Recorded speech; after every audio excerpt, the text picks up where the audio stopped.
O God, unite the hearts of thy servants and reveal to them thy great purpose. O God, unite the hearts of thy servants and reveal to them thy great purpose. O God, unite the hearts of thy servants and reveal to them thy great purpose. May they follow thy commandments and abide in thy law. Help them, O God, in their endeavors, and grant them strength to serve thee. O God, leave them not to themselves, but guide their steps by the light of thy knowledge, and cheer their hearts by thy love. Verily, thou art their helper and their Lord.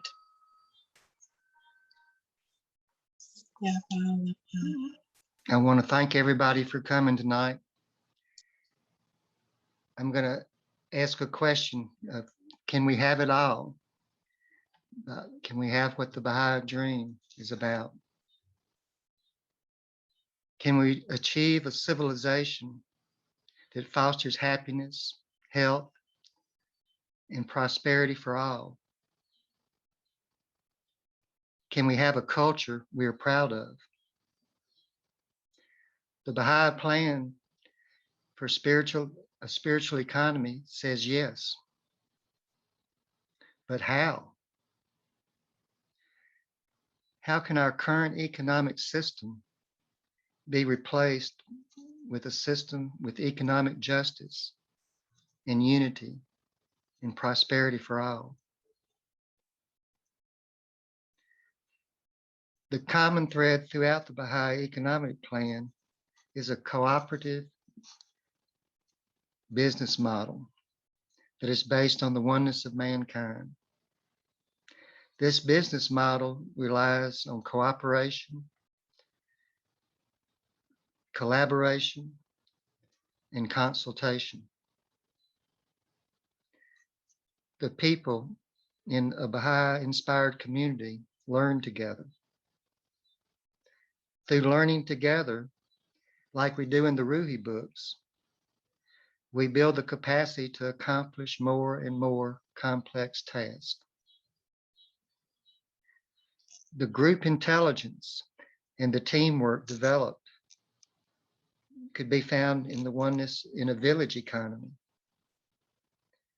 In the village economy, the welfare of the village and the welfare of the individuals are interlocked through their collective learning. The individuals survive by learning to work together. Even urban neighborhoods can be transformed and developed through a concept of a united learning community, where the group intelligence can enable the community to prosper. In the learning community, people teach and learn together as we do in the Ruhi books. Everyday people organize themselves into mutually beneficial networks. These social networks are much more effective than selfish individualism, greedy, driven capitalism, or a trickle-down servitude of our modern age. The urban village must learn the value of unity through youth groups, devotionals, and sharing a common vision and a plan. Working together through this process, the community provides the culture and enables individuals and the community to learn and grow together. The learning community builds the capacity of individuals and the capacity of the groups in the community to work together and achieve their common goals. Teamwork will create a successful village enterprise. Each village will be different, and each village develops their specific skills.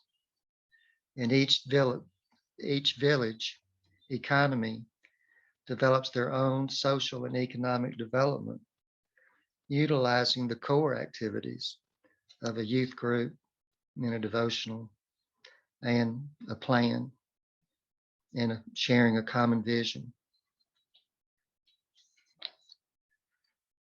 So we've been told by Baha'u'llah that agriculture is the most important endeavor for our advancing civilization. Baha'i-inspired communities will accomplish beautiful gardens and successful agricultural development through social networks and through a learning community. These gardens and these agricultural social networks must be a significant part of the Baha'i culture because Baha'u'llah said so. Creating a learning community based on agriculture prepares the Baha'i community for other more complex social and economic development tasks. The Baha'i-inspired communities are networks of local enterprises that harness group intelligence, create a system of community know-how, and provide the mutual support people need to be successful and to take care of themselves.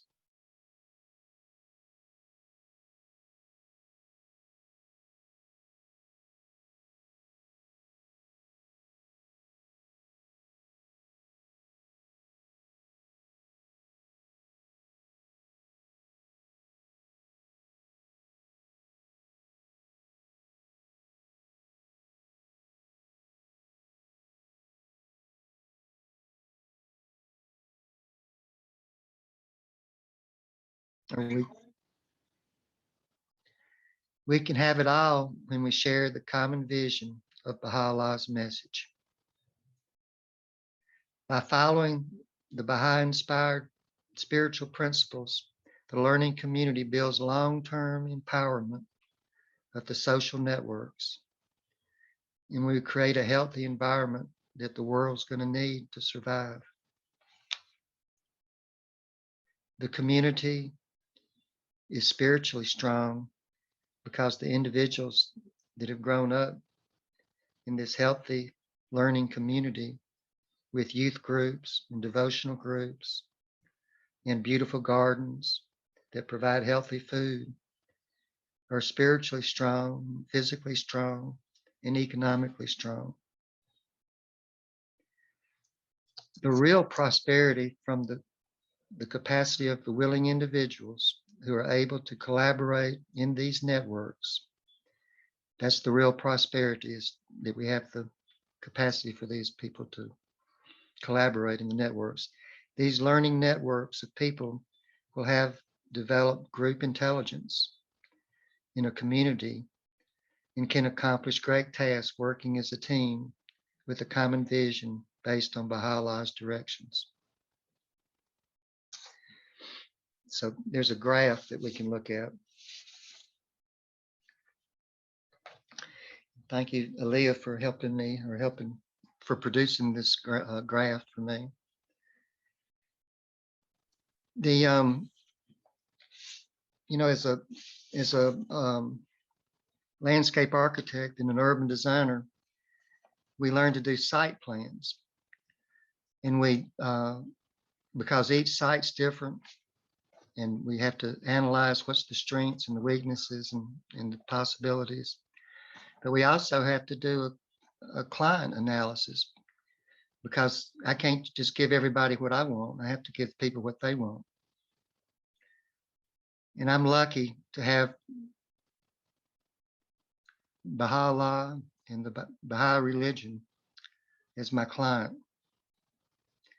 Nothing I've said and nothing I'm going to say is original. It's all what I've learned.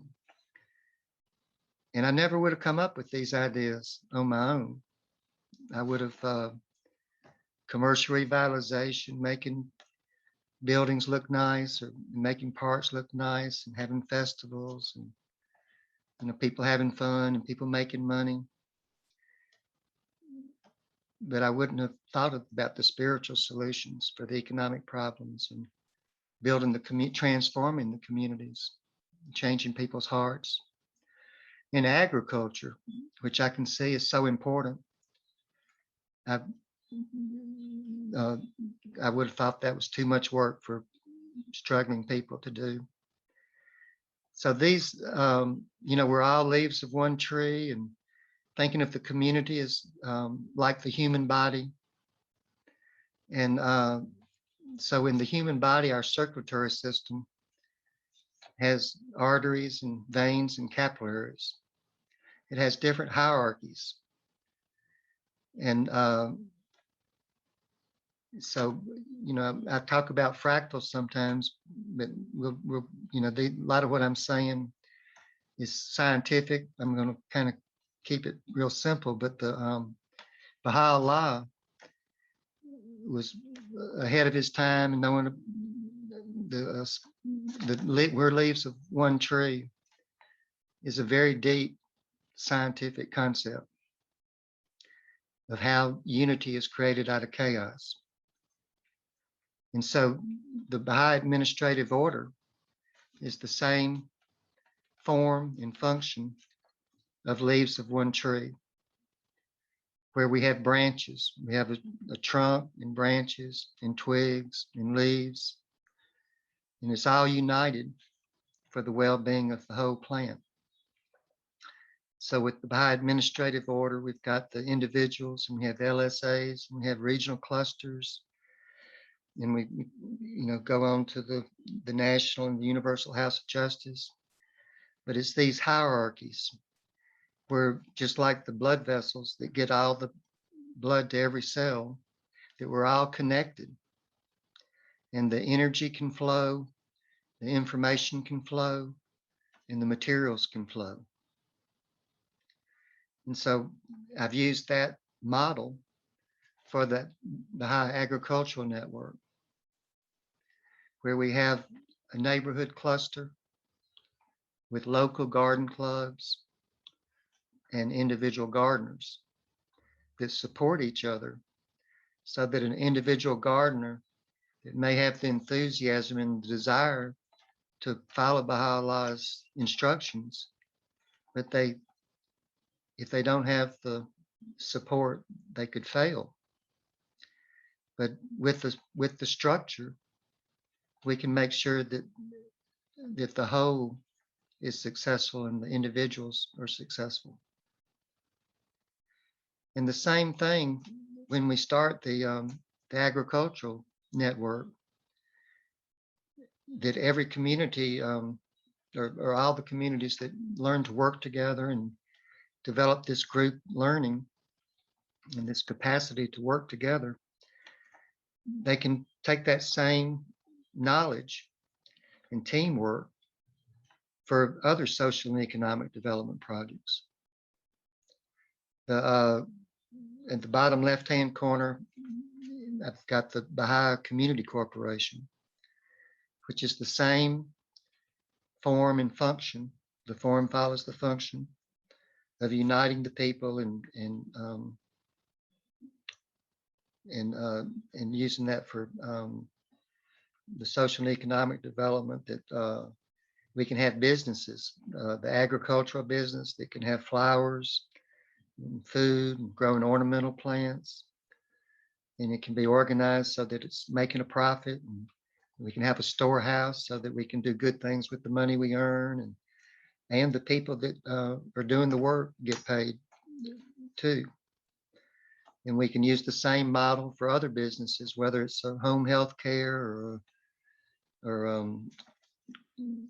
handyman construction or doing computer work or anything that comes from the neighborhood. That's what each neighborhood will have different strengths and different desires.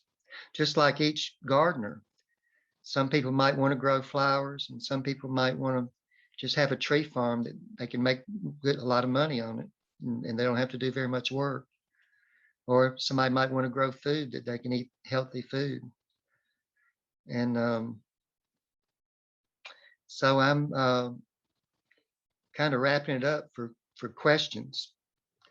I've always got the thread out there. If I don't get any questions, I'm going to play songs on my guitar. So y'all need to ask me some good questions. Thank you so much, Jay. I really love the visual as well. Thank you, Aaliyah, for assisting with that. I'll actually, if with your permission, Jay, may I go ahead and add that in the chat so the friends could have that? Please do. Okay, yeah, so friends, if you have any questions, please feel free to either use the raise your hand feature or just go ahead and wave, and then we'll go ahead and call on you, please.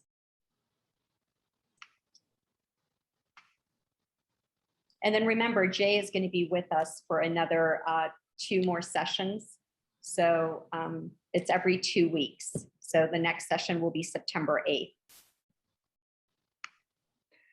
We could talk about the concepts, or, we might, if people just want to ask gardening questions, we could do that. But I hope that people will ask about how they can get a agricultural network started in their LSA, things like that. And we can get material so that people can take material to the LSAs. So who is interested in doing that? Who's here right now? Who is interested in getting that type of information? Or are you just here because this is kind of interesting and you want to see what you can do with it? So we have Beth. So how would someone go about doing that then, Jay? Just in case if someone is shy to want to maybe feel like they're committing, but it's not, because this is all about teamwork. So Jay, please answer that. We can, the copy of what I just said, we can send a copy of that. There's other material I've written that we can send to people, and we can consult.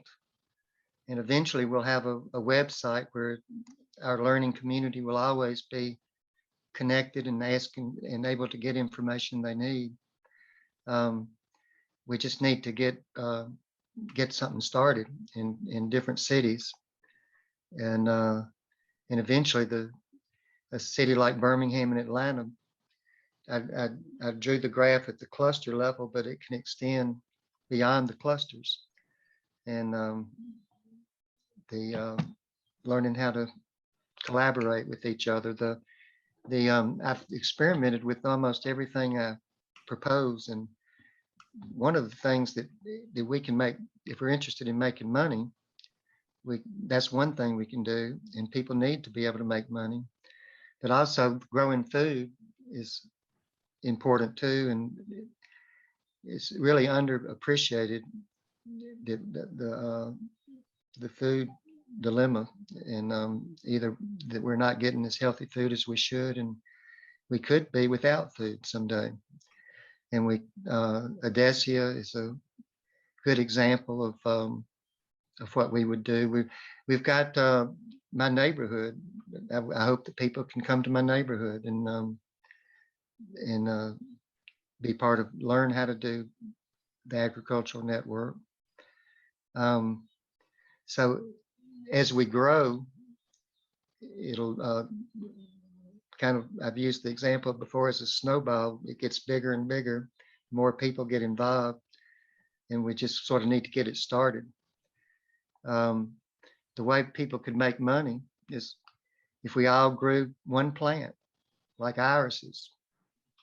And if you look on the internet to see how much irises cost, and if you look at the way the commercial enterprise works, that there's big in Mobile or in McMinnville, Tennessee, there's big 4,500 acre kind of plantation type greenhouses everywhere. And they have a huge water bill, and they have a huge labor bill, and if they have a drought or a hurricane or a tornado, they go out of business. And then, but by this, the Baha'i concept of out of many make one, and again, that fractal idea, backyard gardens are more resilient and can be done at a lower cost. But through this network, we can compete. We don't have to be perfect. We just have to be better than everybody else. And we can do that as a team. Starting simple with just growing a few plants that we can, in the garden clubs, we can share each other's plants. Each community might have different plants. Some people might have a lot of daylilies or monkey grass or different plants that they can share and they can propagate. And every 3 years, there'll be twice as many as there were when they started. And again, like that snowball, it just gets bigger and bigger, so that a lot of income could be produced after a few years of growing plants. Okay, Jay, we also have a question from Patricia Samar in the chat, and she's asking, what crop would be the most beneficial in our world?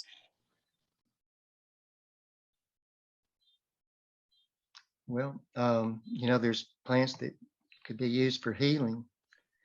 And Bahá'í has told us that plants are going to be the new medicine, or the real medicine.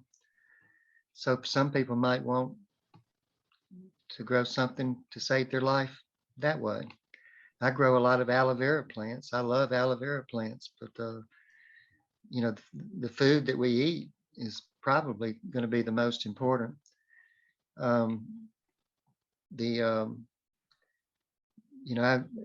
I've mentioned being in Bosnia sometimes. I don't want to bring it up all the time, but there's so much I learned there. And the scarcity of food is really a problem.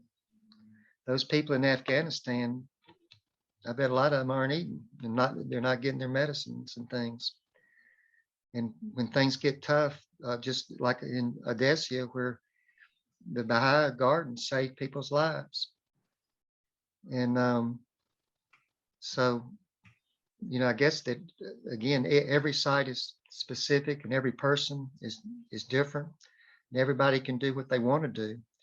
Some people might want to grow flowers, and some people might want to grow food.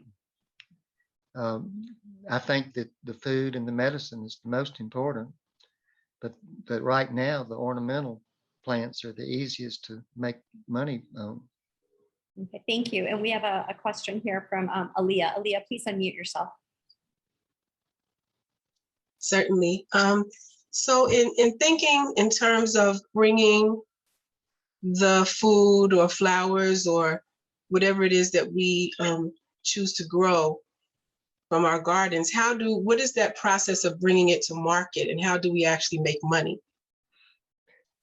So each cluster has what I call a community shepherd.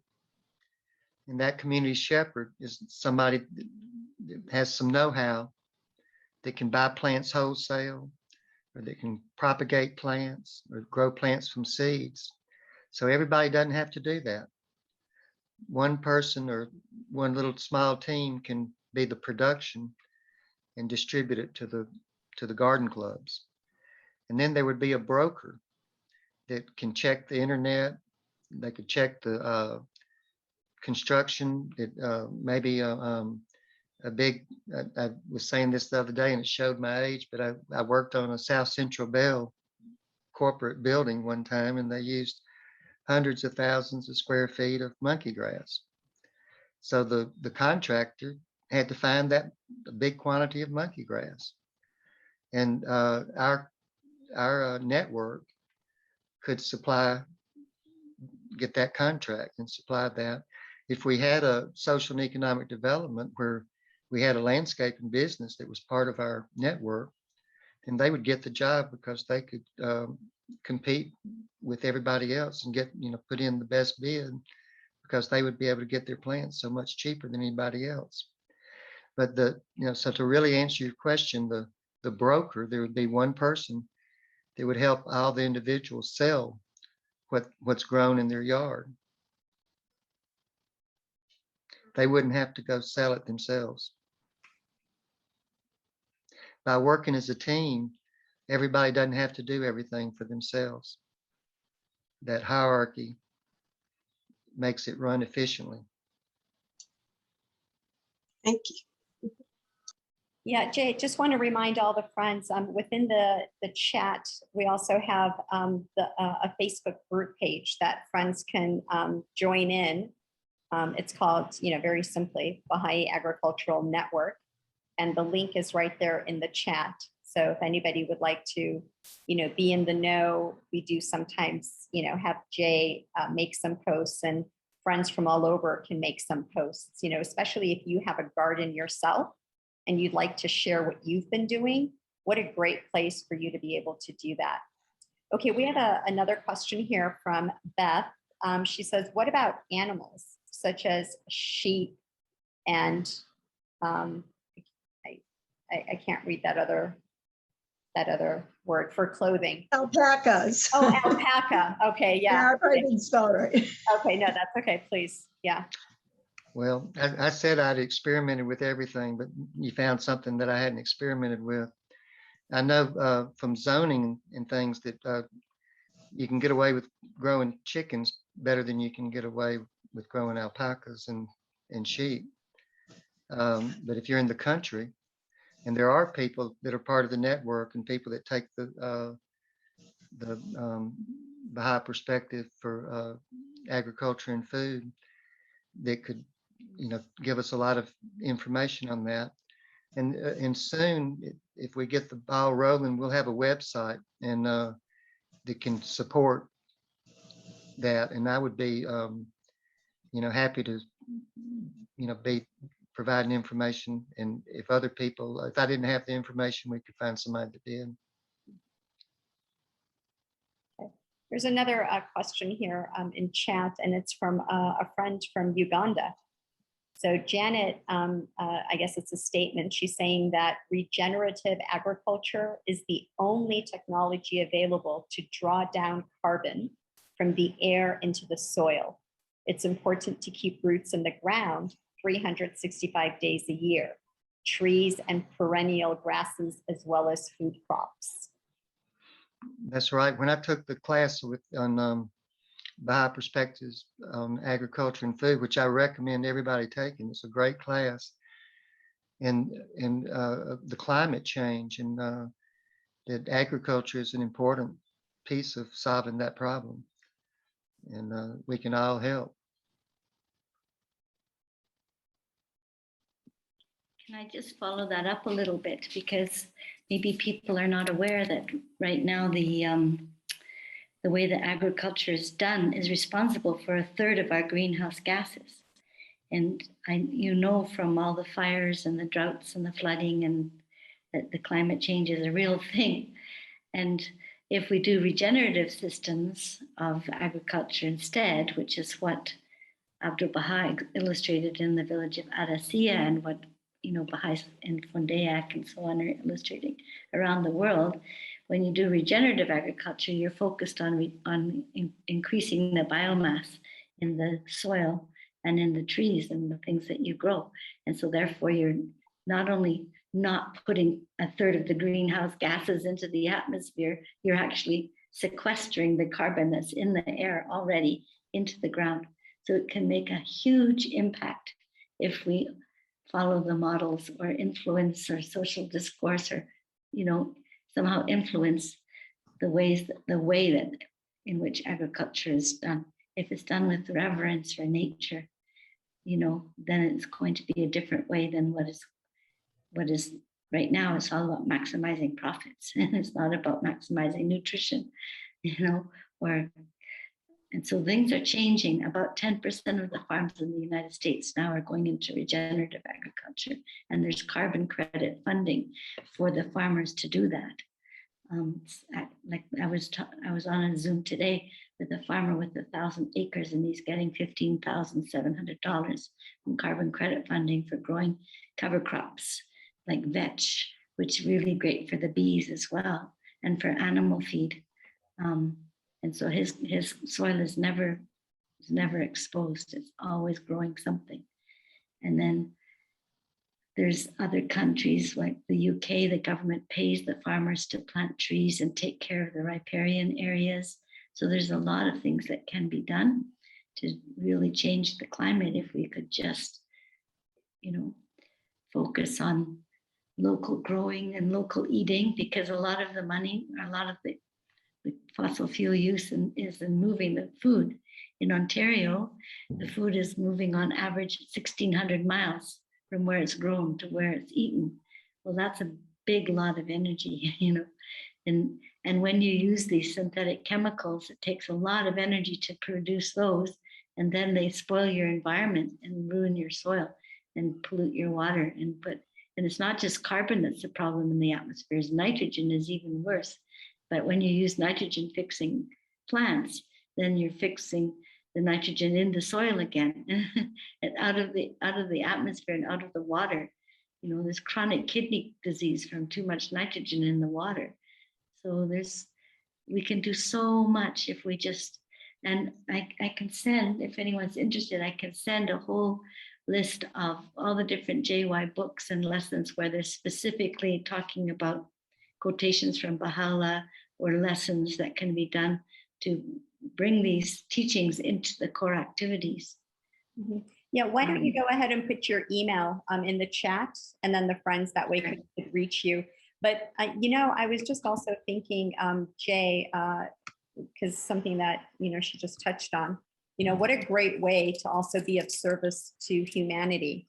If some people cannot even partake in this, maybe they can give funds where you can maybe purchase more acreage and then have those tax benefits. And then the crops that are grown could be to feed the homeless, either in a community or to send boxes, how they have right now, like, I don't know the names and I don't want to, advertise or market for anybody, but where they have these boxes and then you put the produce in there. It could be a nice Baha'i agricultural box where you're giving these vegetables, to these people, and they can, subscribe and pay a monthly fee. And every month they can have fresh produce delivered to their homes from you, and I think that would be fantastic. Developing a learning community based on agriculture will be such a service. Yeah. And we will be appreciated so much, and we can be known as that religion that it saves people's lives and it's taught us how to eat healthy food. And there are 2 vacant lots in my neighborhood now that I'm trying to purchase. See, I think that's great, because if there's a tax benefit, maybe, Janet can also help, with letting us know what that is, and maybe Aaliyah can, further expand on that graphic, or maybe just have a separate one that is basically, for service, for service, and really also a moneymaker, because if you can create these boxes, have a production company, a fulfillment house right there in Alabama, and start shipping these out, I think a lot of people will subscribe to that. Why not? And then that's another way to get the word out. I think it's going to be, logo is going to be very important, which I already love the tree that Aaliyah already created. I think that's just great, because those are the branches, and then you could even have that quote right on there, or another quote, even one from Abdul Baha, especially this being his year, where, our goal is to be able to feed the homeless, and to be able to feed the poor, so. And if I may add, we're in a position right now where we're able to get some land for the community projects that we're doing, and we have our eye on another piece of land, but we have like about 3 days to try to acquire the land. And I think we need, what is it, Jay, $1,500? For those 2 parcels. Yeah, so it's actually 2 parcels of vacant land, and you have how many days, like 2 or 3 days left to try to move on that. So just wanted to put that out there for anyone who's interested in, in in helping us to acquire that land for the community. So I just Yes. want to. Yeah, I think that's great. And what I'll do is in the recording, I'm going to get you, Mary. In the recording, I'll go ahead and I'll put Jay's email. So if somebody does want to go ahead and provide a donation, you know, I think that's so doable. $1,500 is nothing. Mary, please unmute yourself.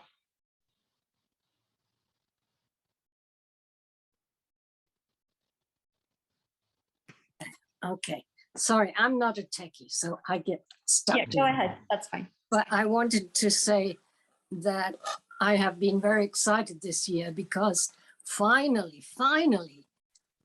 governments are realizing that the soil is the biggest carbon sink. And each one of us who have a little yard can do something about that. But there are some marvelous books. I could send titles. If I send them to you, Neda, maybe you could distribute them. David F. Montgomery is a brilliant writer who has written a series of 3 books, and the 2 later ones are the most exciting. One he wrote with his wife, and the latest one is Growing a Revolution, and he's traveled all over the world looking for regenerative agriculture, and it's beginning to happen everywhere. Yeah, And Mary, if you can put the names in the chat, that would be helpful. But go ahead. I will try. And the other thing is that my community here, I live in a small town in the Appalachian Mountains, and we have a very, very green cooperative extension service. And as Baha'is, we can influence those places by saying that we want more about regenerative organic agriculture. And our small cooperative extension service, together with our county commissioners and the town, have created a Boone food hub. And we have about 55, 60 micro farmers. I mean, some of these farmers have very small places, but they do this regenerative agriculture. And now the local authorities have come together with money to fund this Boone Hub, and you order online and you pick it up every week, and you are helping to support healthy growing in your area. It's very, very exciting. And I could also try to put that in the chat so people could look it up. And there are things already happening. Also in July, I attended a superfood summit with people from all over the world. And I was astonished at the breadth and the depth of the speakers. It went on for 4 days and it was totally brilliant. And we have so much to learn. And so many of, our Baha'i community still reflects our urban roots and is not very well informed about agriculture. So I thank you, Jay and Delia, and all that you're doing, but there are many resources that we can acquaint ourselves with and learn more and network with other people. Thank you. Thank you. Yeah, thank you. It's always been too busy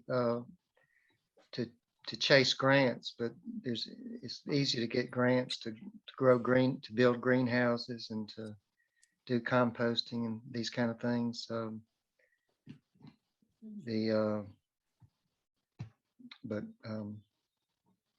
Main thing is building the network. Okay, go. Please unmute yourself, Janet. Go ahead. Did you have another comment? Yeah. Yes, I just wanted to say that Yeah. whilst the Baha'is tend to be urban in the States, although not everywhere. For example, there's Olinga Learning in California with the junior youth creating and inventing probes to test soil moisture to make the irrigation more efficient. But in most of the tropical countries where many Baha'is live, 2 million in India and so on, the farms are small, and most of the Baha'is are small farmers. They're trained as promoters of community well-being. They have all the different core activities that we have in my area here in Uganda, there's 45 JY groups. So agriculture is a big thing in most of the Baha'i world. So I think if we keep that in mind, and I also wanted to point out that the International Tree Foundation was founded by Baha'is in 1922. They're amongst the first. The Baha'is were saying to have plant a green wall against the Sahara Desert 50 years ago, and they're finally doing it now. So we have a great legacy of respect, really, for the Baha'i initiated projects. And all the projects of the Tree Foundation are community led. They're designed by the communities and partnered with the communities and community led. And indigenous species, sometimes we're the only ones collecting the indigenous seeds.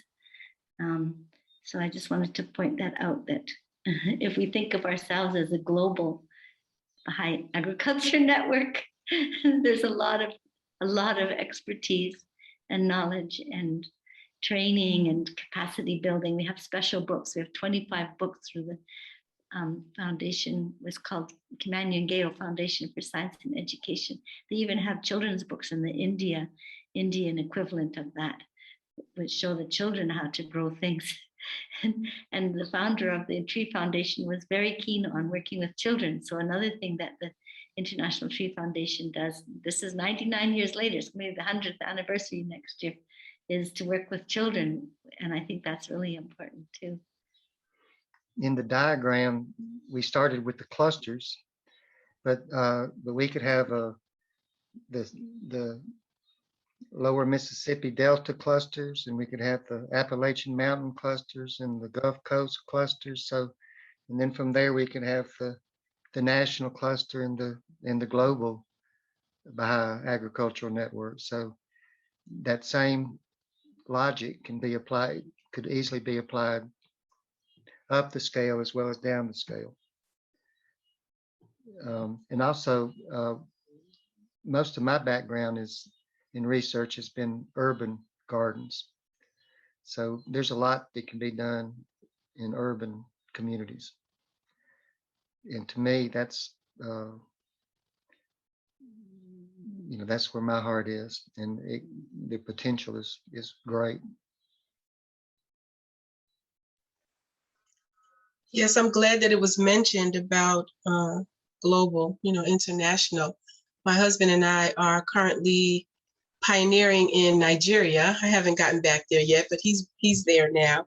And we just acquired a piece of land that we are building our home on, and also a Baha'i center and learning center. And so the model that we have in Alabama, Angela and I, in collaboration with Jay and the Baha'i Agricultural Network, have taken one of the homes that Jay has, and we've opened a Pupil of the Eye cultural learning and visitor center.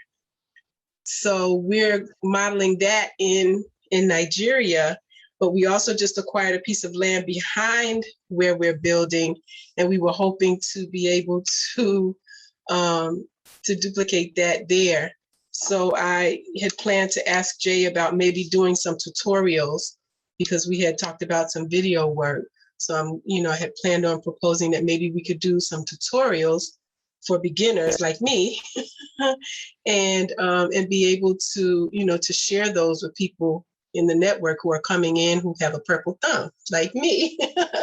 So anyway, very exciting.